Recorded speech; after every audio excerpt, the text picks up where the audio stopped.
집중하게 되면은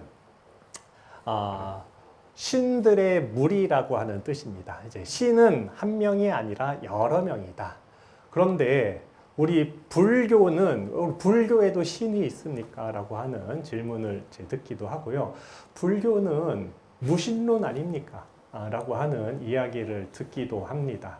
근데 신이라고 하는 개념은요, 우리 불교 이전에 전 세계 어느 곳에서나 다 우리 사람들이 가지고 있었습니다. 우리 호모 사피엔스라고 하는 종 자체가 뭔가 죽음 너머의 세계를 생각하기 시작하고, 또 우리가 알 수 없는 자연 현상에 대해서 의인화시키게 하면서 종교라고 하는 문화가 싹트면서 신이라고 하는 개념이 자연스럽게 이제 싹텄고요. 그런 신이라고 하는 개념은 전 세계적으로 다 가지고 있고요. 특히 우리 이제 불교가 탄생한 인도 같은 경우에는 인도에도 인도 사람들이 믿던 신들이 있었습니다. 그 신들은 우리 그 기독교나 또 이슬람교 같은 유일신, 신이 딱 한 명만 있어가지고 세상을 모든 걸 다 만들고 또 그 신이 다 이 세상을 운영하고 그런 신이 아니라 여러 인간 사회와 마찬가지로 신들의 사회에도 계급이 다 나눠져 있고 높은 신, 낮은 신이 있고 그 신들마다 다 역할이 있어서 인간의 역사에 도움을 주기도 하고 또는 인간을 해코지하기도 하는데 우리 사람으로서는 어떻게 해볼 도리가 없는 뛰어난 힘을 가지고 있는 그런 존재들. 옛날에 이제 뭐 자연 현상에 대해서 신격화가 많이 됐죠. 또는 동물, 우리 사람의 능력을 뛰어넘는 호랑이나 곰이나 사자 같은 그런 이제 신들이 인도에 이제 문화가 있었습니다. 그래서 부처님께서 이제 성도하신 후에 인도 사람들을 제도하실 때 기존에 있던 인도 사람들이 믿고 있던 그런 신들이라든지 인도의 문화라든지 이런 것들을 다 완전히 부정하고 백지 상태에서 불교를 시작한 게 아니라 인도 문화를 그대로 인정을 하시고 거기에서 인도 사람들이 생각하지 못한 그 원래 문화에서 약간 비틀어서 우리 부처님의 진리, 불법을 설하시게 됩니다. 그래서 자연스럽게 인도 사람들이 믿던 신들을 우리 불교 안에 끌어안아서 인도 사람들이 평상시에 열심히 신들에게 그 제사 지내고 기도를 많이 하거든요. 처음에 아기가 태어나면은 이 아기가 오래 살도록 신들이 축복해 주십시오 해서 사당에 가서 기도하고요. 또 부모님이 돌아가시면은 신들의 세계로 하늘나라로 갈 수 있게 또 신들한테 기도하고 이런 문화 신앙들을 그대로 이제 끌어안아서 당신들이 평상시에 이 믿던 신들, 기도를 올리던 신들 다 좋다. 하지만 그 신들조차 죽음을 벗어날 수 없다. 그 신들도 오래오래 사람이 보기에는 아주 오래 살지만 결국에는 죽음을 맞이한다. 다른 말로 표현하자면은 이 생로병사의 윤회의 고리 안에서 그 신들조차 그 윤회를 벗어나지 못하고 있는 그런 존재들이다. 사람보다는 좋지만 그 신들조차 죽음을 벗어나지 못하기 때문에 신들이 그 죽음을 벗어나고 그 영원한 그 정멸의 행복의 경지, 열반이라고 부르는 그 깨달음의 경지를 이룬 부처님께 와서 신들도 가르침을 청한다. 그러니까 신들 좋다. 신들이 사람들을 도와줄 수 있다. 하지만 그게 끝이 아니라 그거는 복을 많이 지으면은 얻을 수 있는 복덕에 관한 부분이고 윤회를 벗어나는 것은 깨달음의 길이다. 그래서 두 가지 길로 우리 부처님께서 그 신도들에게 불자들에게 가르침을 주십니다. 첫 번째는 복을 짓는 일, 공덕을 짓는 일, 착하게 사는 일. 이렇게 하면은 뭐가 좋냐? 하늘 세계에 죽어서 요 신들의 세계로 갈 수 있다. 그리고 살아서는 요 신들이 내려와서 우리를 보호해 줄 수 있다. 요게 복덕의 길입니다. 공덕을 쌓는 길. 공덕을 쌓는 거는 뭐냐? 계율을 잘 지키고, 그리고 선업을 잘 쌓고, 착한 일을 하고, 보시하고, 인욕하고, 이런 일들을, 이런 그 공덕을 많이 쌓게 되면은, 살아서는 신들의 보호를 받고, 죽어서는 신들의 세계에 가서 복락을 누릴 수 있다. 근데 거기가 끝이 아니라고 했죠. 신들의 세계에 가도 결국에는 윤회 골이 있기 때문에 여기서 더 가기 위해서는 수행의 단계로 더 넘어가야 된다. 선정과 반야, 바람이 라고 하는 선정과 이 통찰의 지혜를 닦는 요 수행을 해야지 결국에는 윤회를 벗어날 수 있다. 그래서 우리 불교는요, 부처님의 가르침은 딱 기준이 하나입니다. 윤회를 벗어나느냐, 윤회 안에 있느냐, 요 기준으로 딱 나뉘게 돼요. 그래서 윤회를 벗어난 분들을 성인이라고 부릅니다. 부처님, 그 관세음보살님, 문수보살님, 보현보살님 같은 보살님들, 그리고 아라한과를 깨달은 그 성인들, 이런 분들이 바로 윤회를 벗어난 분이고, 그 나머지는 다 윤회 안에 있는 범부라고 부릅니다. 그래서 이제 성범이라고 이제 표현하게 되는데, 우리들은 당연히 지금 윤회 고리 안에 있죠. 윤회는 태어났다가 삶을 살고 죽음을 맞이하게 하는데, 거기서 끝이 아니라 또 계속 태어나고 삶을 살고 죽음을 맞이하고 계속 이어지는 이 굴레를 윤회라고 하는데요. 요 윤회라고 하는 개념도 사실은 우리 불교 부처님의 가르침 이전에 인도 사람들이 생각하던 그런 문화였습니다. 그래서 인도 사람들이 생각하던 요 윤회를 벗어나는 방법에 대해서 열심히 이제 고민하고 수행을 했는데, 결국에 이제 부처님께서 확답을 주신 거죠. 이 12연기법으로 통해서 윤회를 벗어날 수 있다. 일단 인도 사람들이 윤회를 어떻게 생각했느냐? 6갈래로 태어났다 죽었다. 이 모든 존재들이 육도윤회라고 들어보셨죠? 육도윤회. 제일 좋은 곳이 하늘세계, 천상의 세계입니다. 여기가 바로 보통 이야기하는 신들의 세계예요. 천신의 세계. 여기는 뭐가 좋냐? 일단 오래 살고요. 오래만 살면 안 되죠. 건강해야 돼요. 근데 건강하고 오래 사는데 가난하면 힘들잖아요. 빈궁하면. 그래서 오래 살고 건강하고 풍요로워요. 그리고 하나 또 빠졌죠. 오래 살고 건강하고 부자인데 혼자 살면 좀 외롭잖아요. 그래서 이성이 있어요. 아름다운 이성. 남신 같은 경우에는 그 모시는 그 천녀들이 많이 있고, 여신 같은 경우에는 남편도 많고, 그렇습니다. 한 명이 아니라 굉장히 많아요. 이런 삶을 사는 존재들이 바로 하늘에 사는 천신이다. 라고 인도 사람들이 생각하고요. 우리는 정말 우리가 동경하는, 우리가 저 천신 같은 삶을 살면 좋겠다라고 바라고 천신들한테 기도하고, 나도 죽어서 저 하늘 세계에 갔으면 좋겠다, 하늘나라 태어났으면 좋겠다라고 열심히 기도하고 그렇게 했는데, 부처님께서 그게 다가 아니다 라고 말씀하신 거예요.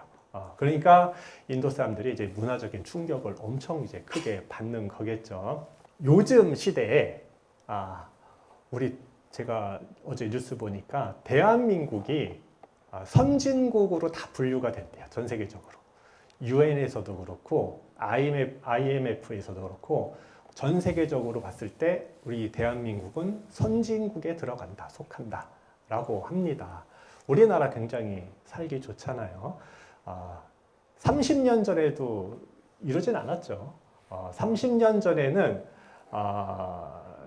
저는 저희 집이 조금 못 살아서 단칸방에 할머니, 저, 누나, 형, 여동생 이렇게 같이 살았거든요. 근데 이제 화장실 가야 되는데 너무 멀어요. 그래서 집에 이렇게 요강도 놓고 이렇게 살았습니다. 지금은 이제 생각하기도 힘든 이제 그런 문화죠. 지금 전 세계적으로 봤을 때 저기 우크라이나 또 저기 러시아랑 지금 전쟁하고 있잖아요. 우리는 뉴스를 통해 가지고 되게 뭐 참혹한 그 상황이 연출되고 있다 정도만 알고 있고요. 또 저기 그 가자 지구에 이스라엘이 가자 그 팔레스타인 사람들을 봉쇄해 가지고 그 유엔에서 그 저기 뭐예요 구호 물품을 주는데 그걸로 미끼를 삼아 가지고 막 조준 사격해 가지고 일반 민간인들을 엄청나게 지금 뭐 괴롭히고 학살하고 있다라고 하는 이야기도 뉴스도 있습니다. 근데 그 가자 지구에 있는 어떤 어린이가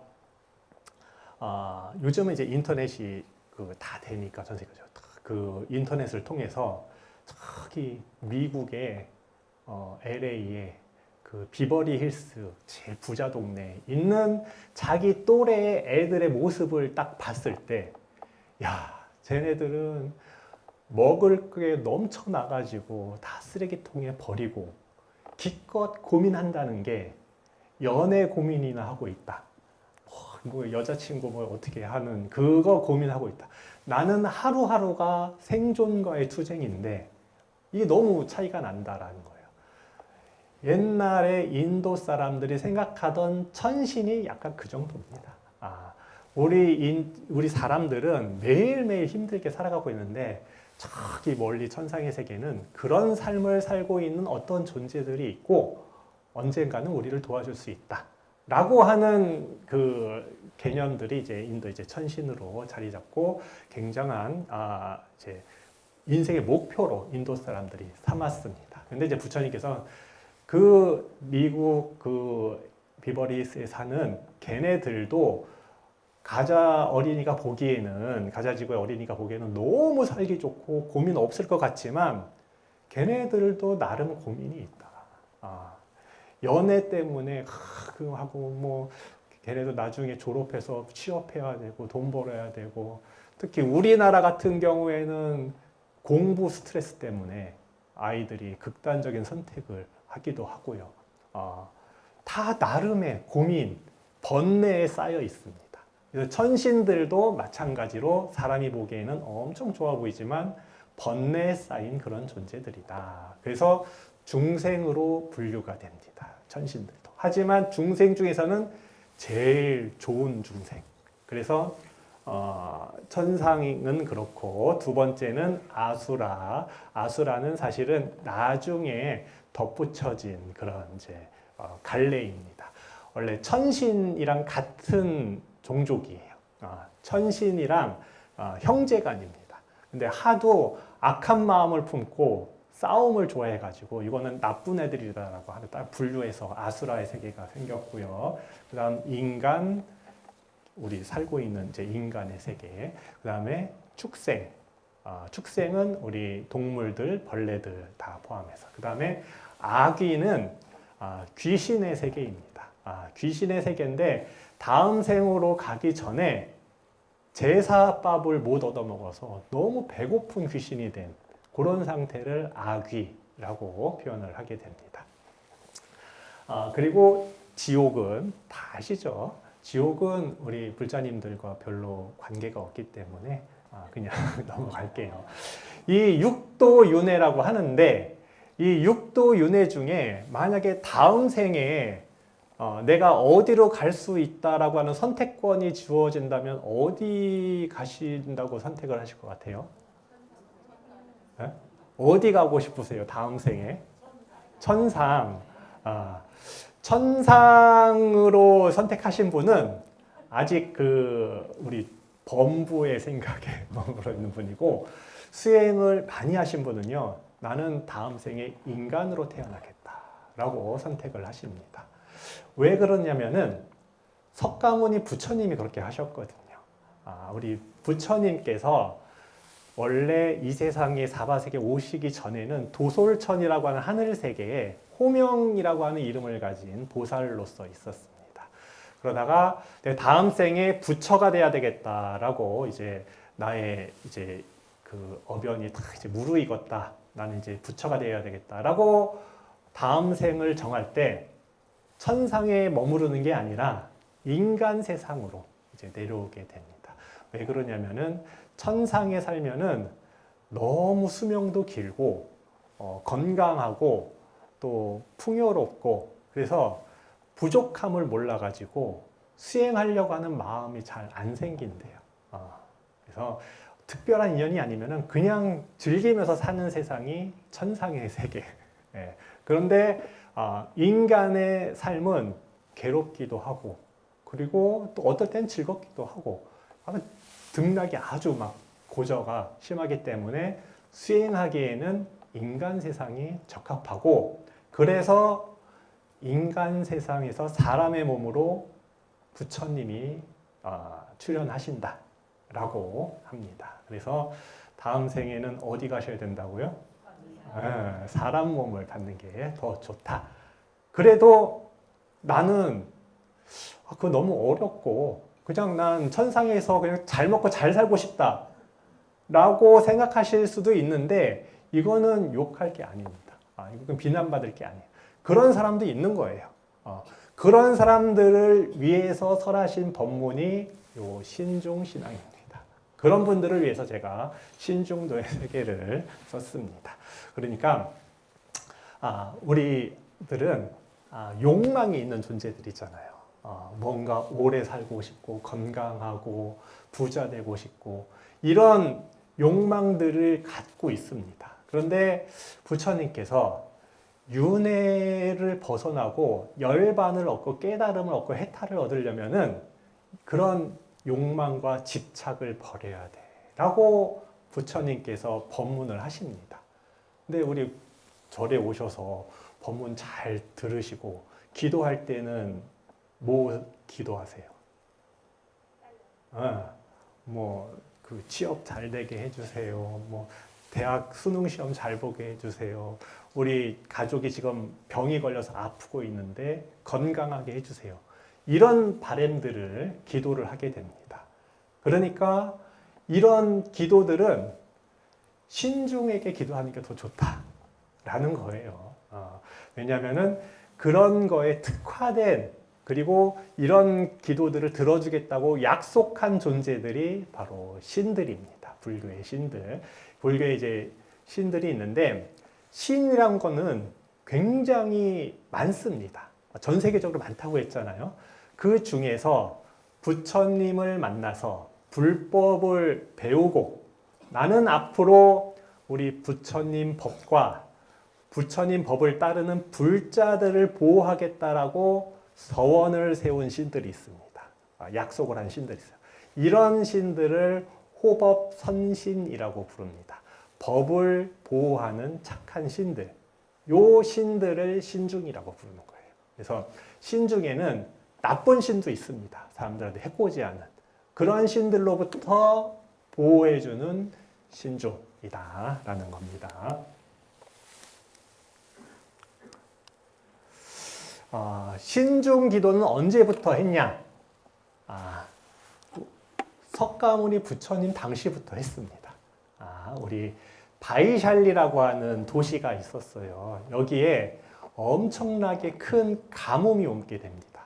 가무니까 곡식이 없어서 사람들이 막 굶어 죽게 돼요.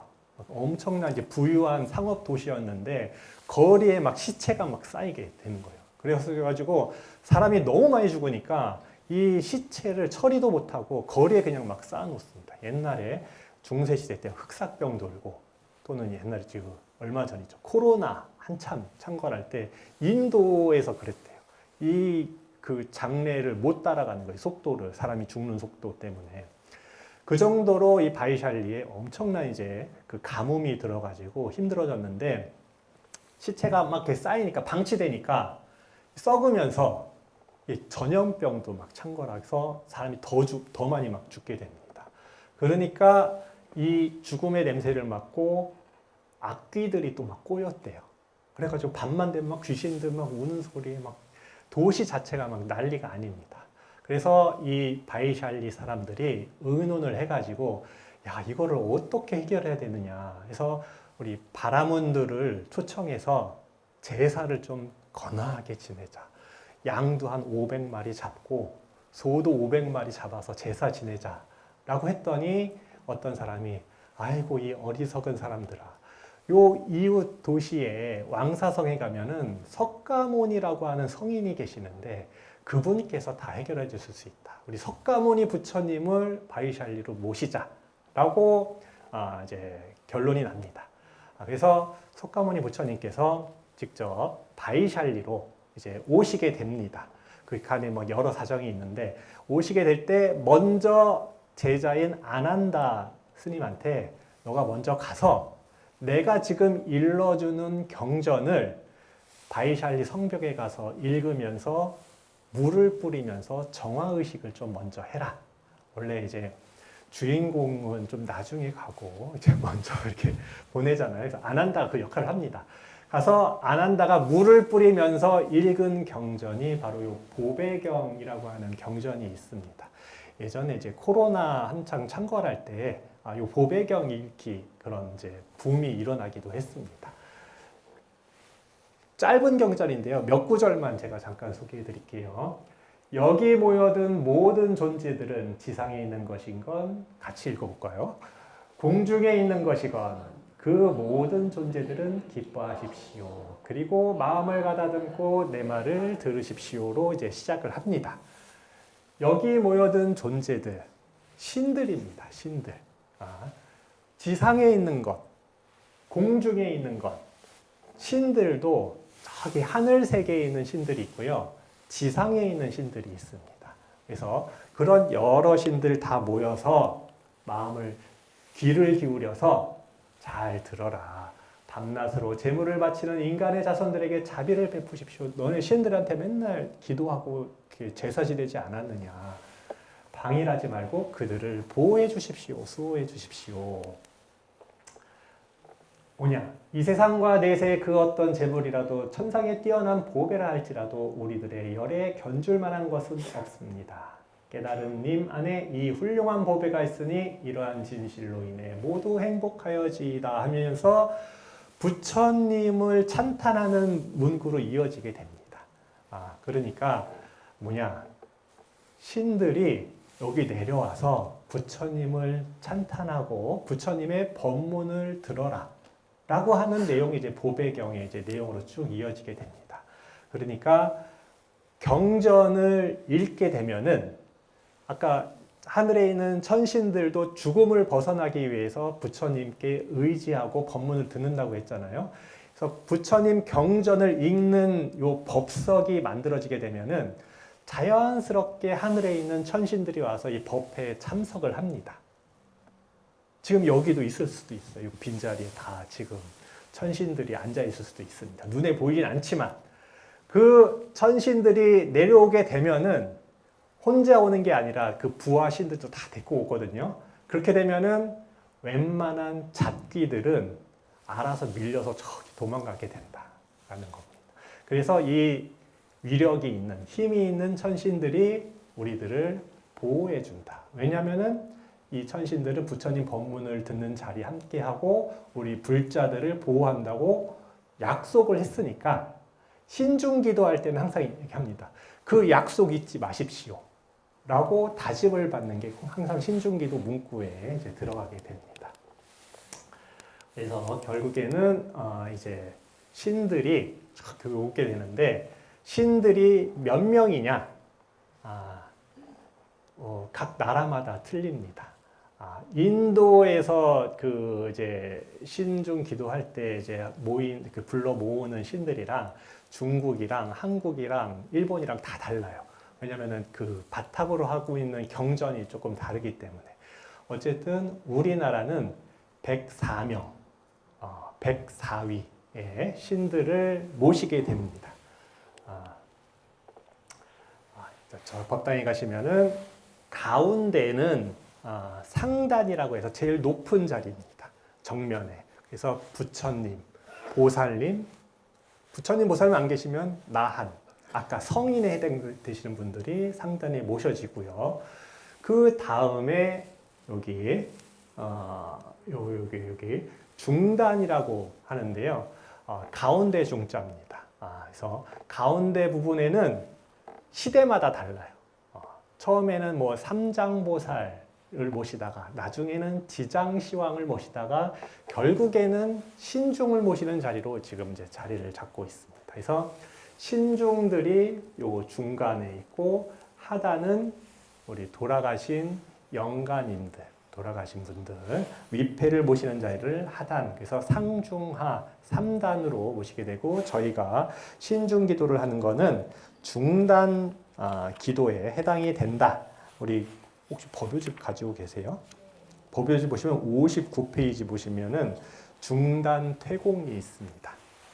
59쪽에 상단에 먼저 불공을 드리고 그 다음에 그 공양물을 중단으로 옮겨서 이제 기도하는 게 바로 중단 퇴공입니다. 그래서 신들은 뭐냐? 예전에 이런 서비스가 한참 유행을 했습니다. 삼촌 서비스라고 해서요. 아이들이 학교 가서 왕따 당하고 막 괴롭힘 당하는 그 어린이를 부모나 선생님이 막 이렇게 나쁜 괴롭히는 가해자한테 너 그러면 안 된다, 너 혼난다 이렇게 해도 잘 말을 안 듣는데요. 지네들끼리 그 또래 문화가 있어서.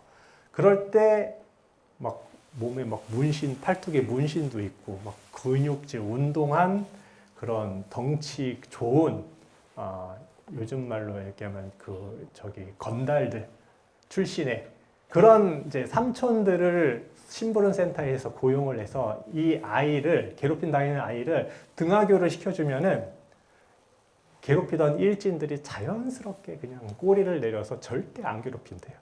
자기네 또래들 문화에서는 선생님이나 부모님보다 더 무서운 게 이 주먹이에요, 주먹. 자기네들은 이제 주먹의 세계에 사니까. 이 도와주는 서비스 센터의 직원이 옛날에는 건들건들하고 이렇게 막 사람들 괴롭히고 나쁜 짓 많이 했겠죠.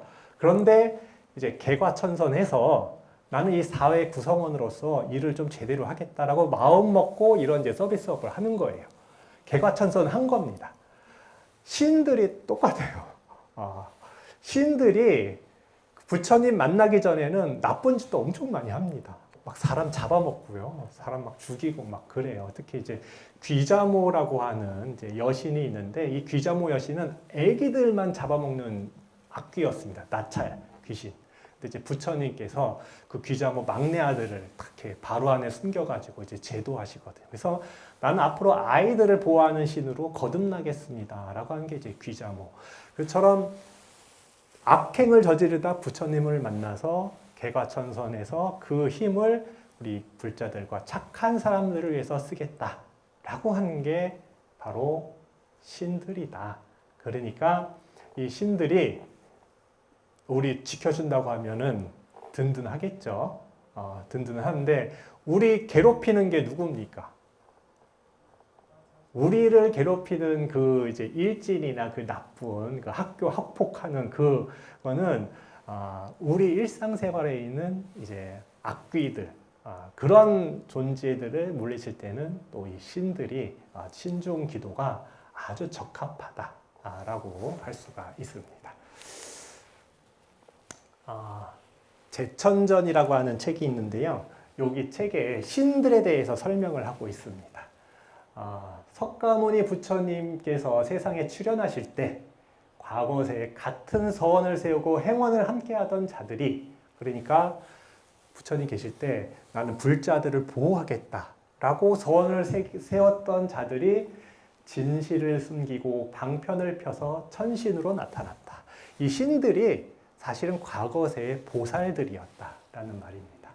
그들은 자비의 위엄으로 중생을 굴복시키고 인도하며 나라의 백성을 보호하고 불교를 보좌하였으며 복덕으로 지혜를 돕고 설법과 청법의 공덕을 더하였다.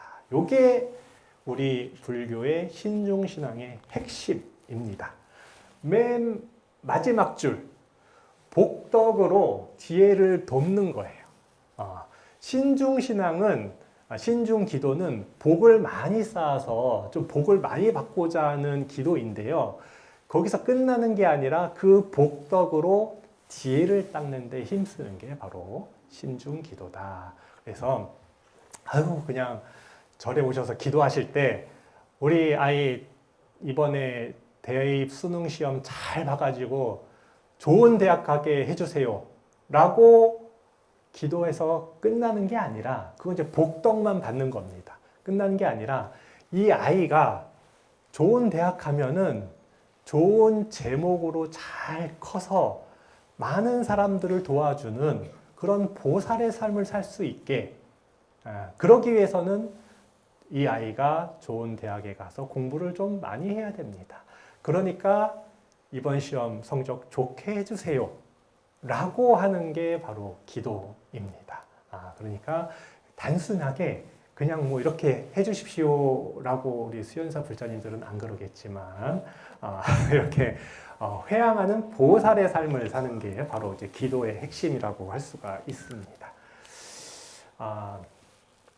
복을 비는 건데 불교를 보호해주고 또 우리 개인도 잘 건강하고 오래 살게 해주고 또 어떨 때 기도하냐, 우리 아이가 지금 부족한데 아이 좀 낳게 해주시고 또 돌아가신 우리 조상, 부모님을 위해서 추모할 때도 신중 기도를 하게 됩니다. 왜 그러냐면은 우리 명부전에 가면은 10명의 대왕, 시왕이라고 사후에 심판하는 10명의 대왕이 있다고 하는데 이들도 다 신들이거든요. 그래서 이 복을 비는 대상이고 언제쯤 우리나라에서는 104명으로 정리됐냐면은 그렇게 오래되지는 않았어요. 18세기 정도에 영정조 시대쯤 됩니다. 그때쯤 이렇게 정리가 되었습니다. 근데 이제 절에 가시면은 104명을 다 그린 그림은 만나기가 힘듭니다. 왜냐면은 너무 많아요. 너무 많고 어떻게 생겼는지를 몰라요.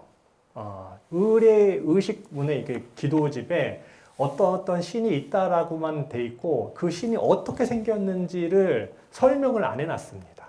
그러니까 이제 그림 그리시는 분들이 그림 그리기가 너무 어려운 거예요. 그래가지고 제일 인기 있고 좀 옛날부터 내려오는 형상이 있는 모습에 있는 신들을 위주로 이렇게 추려가지고 일부분만 이런 식으로 그림을 그렸고요. 절에 가시면은 볼 수 있는 신중도, 신중탱화는 대부분 이런 모습의 이제 그림들입니다. 가끔가다 이제 104명 다 그리게 되면 이렇게 인원수가 많아지고요. 이렇게 많기 때문에 웬만한 법당에는 걸기가 어려워요. 왜냐하면 이 화폭이 엄청 커지거든요. 그래서 아주 큰 법당이 아니면은 이렇게 걸기가 힘들다. 요 104명의 신들은 세 부류가 합쳐진 겁니다. 우리나라에서. 화엄경에 보면은 세조묘원품이라고 하는 첫 번째 품이 있는데 여기에 화엄신중이라고 하는 신들이 나와요. 그래서 우리나라 아주 옛날부터 화엄경에 나오는 신들을 이렇게 모셨고요. 그 다음에는 수륙제라고 하는 의례가 있습니다. 혹시 들어보셨나요? 수륙제? 수륙제는 모든 존재들에게 다 공양을 베풀어 가지고 그 공덕으로 불쌍한 영혼들을 천도시키는 의례가 바로 수륙제인데요. 조선시대 때, 고려 때 이제 들어왔거든요, 수륙제가. 근데 조선이 건국하면서 고려에서 행하던 모든 불교 국가 의례들을 다 없앱니다. 그리고 딱 하나만 남기게 되는데 그게 바로 수륙제예요. 왜 그러냐면은 조선이 건국하면서 고려의 왕족들, 왕씨들을 다 죽이거든요. 학살을 하게 됩니다. 근데 옛날 사람들은 어떻게 생각했냐면은 사람이 죽어서 이제 귀신이 되면은 살아있는 사람들한테 해코지를 할 수가 있는데 그냥 살아생전에 별로 힘이 없고 그냥 평범한 사람이면은 힘도 죽어서 귀신이 돼도 힘도 별로 없고 살아생전에 왕족이나 막 귀족이나 뭐 사대부나 뭐 권력이 있던 사람이 죽어서 억울하게 죽어서 귀신이 하늘 퍼서 귀신이 되면은 그 귀신은 엄청난 재앙을 불러올 수 있다라고 옛날 사람들이 그렇게 생각을 했어요. 좀 서럽긴 한데 죽어서도 이게 권력 관계가 이렇게 나눠지게 됩니다. 그래서 조선이 건국하면서 이 왕족인 왕씨들을 다 죽였기 때문에 이 사람들, 이 귀신들, 억울하게 죽은 귀신들을 잘 위로해 줘야 된다라는 차원에서 이 수륙제를 조선에서는 왕이 직접 지내는 불교 의례로, 천도하는 불교 의례로 남겨놓으니까 다른 모든 문화들이 국가적에서 이제 지원도 해주고 잘 이제 유지를 해주는데 다른 거는 불교를 엄청 핍박하니까 모든 불교 문화가 이 수륙제로 다 모이게 됩니다.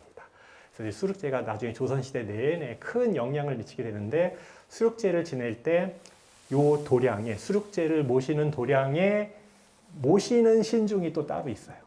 그 신중들이 또 일부분 이제 차지하고 나머지는 이제 예전에 그 뒷간 저기 그 집 밖에 있는 뒷간 써보셨었나요?